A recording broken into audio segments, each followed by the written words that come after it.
മമതാ ബാനർജിക്ക് ബോധോദയം ഉണ്ടായിരിക്കുകയാണ്.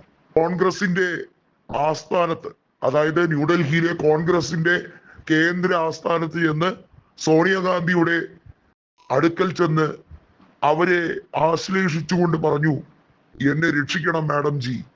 കൃത്യമായി അവർ മമതാ ബാനർജിയോട് സഹോദര തുല്യമായ വാത്സല്യത്തോടെ പഴയ ആ സ്നേഹവായ്പോടുകൂടി അവരെ വലിയ രീതിയിൽ സ്വീകരിച്ചു. ബംഗാളിൽ ഇപ്പോൾ ഒരു കുഞ്ഞു പോലും മമതയെ നോക്കി ചിരിക്കുന്നില്ല, അവരെ നോക്കി വിഷ് ചെയ്യുന്നില്ല. അതിന് കാരണം അവരുടെ 15 കൊല്ലത്തെ ധാർഷ്ട്യം തന്നെയാണ്.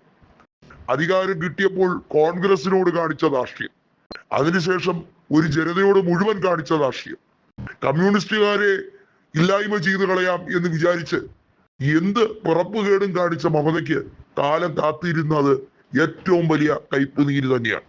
ഇപ്പൊ സ്വന്തം ജീവൻ രക്ഷിക്കാൻ വേണ്ടി കോൺഗ്രസിന്റെ മുമ്പിൽ അഭയം പ്രാപിച്ചിരിക്കുന്നു. അതൊന്നുമല്ല കാര്യം. മമതാ ബാനർജിക്ക് അറിയാം ഇനി തൃണമൂൽ കോൺഗ്രസ് മുന്നോട്ട് പോകില്ല. എന്നാൽ സ്വന്തം പാർട്ടിയെ മൊത്തത്തിൽ കോൺഗ്രസിലേക്ക് ലയിപ്പിച്ച് പഴയ മാതൃപാർട്ടിയാക്കി കൊണ്ടുപോയാൽ എന്ത്, അതിനും തയ്യാറാണ് മമതാ ബാനർജി. അതെ, തിരിച്ച് കോൺഗ്രസിലേക്ക് പോകാൻ മമത തയ്യാറാകുന്നു. ഇനി തൃണമൂൽ കോൺഗ്രസ് എന്ന രീതിയിൽ അധിക നാൾ ബംഗാളിൽ പിടിച്ചു നിൽക്കാൻ പറ്റില്ല.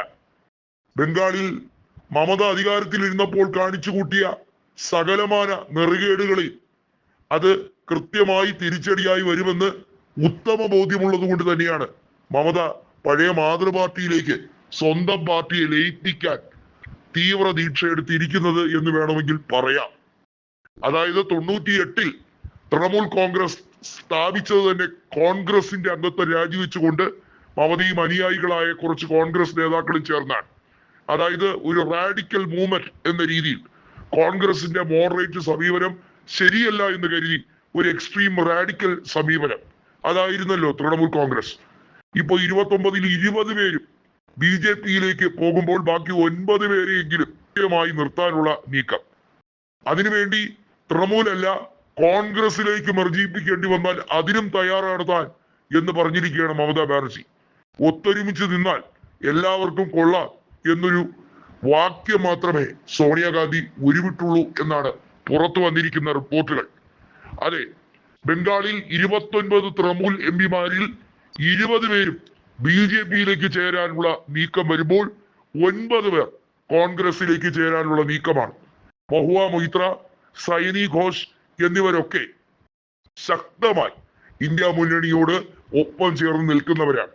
സംഘപരിവാറിന്റെ അജണ്ടയെ നഖശിഖാന്തം എതിർക്കാൻ ഏതറ്റം വരെയും പോകാൻ തയ്യാറെടുത്ത് നിൽക്കുന്ന ആളാണ് മഹുവ മൊയ്ത്ര. അതിന്റെ പേരിൽ അവർ അനുഭവിക്കേണ്ടി വന്ന ഒരുപാട് അസഹനീയമായ വേട്ടയാടലുകൾ എല്ലാവർക്കും അറിയാം. മാധ്യമങ്ങളിലൂടെയും അല്ലാതെ നമ്മൾ എല്ലാവരും കേട്ടിട്ടുള്ള കാര്യങ്ങൾ തന്നെയാണ്. ഏതായാലും മമതാ ബാനർജിയുടെ ഈ കൂടിക്കാഴ്ച വെറുതെ ആകില്ല എന്ന് ഉറപ്പ് കൊടുത്തിരിക്കുന്നു സോണിയാഗാന്ധിയും കോൺഗ്രസ് പ്രസ്ഥാനവും ഒരുപോലെ തന്നെ.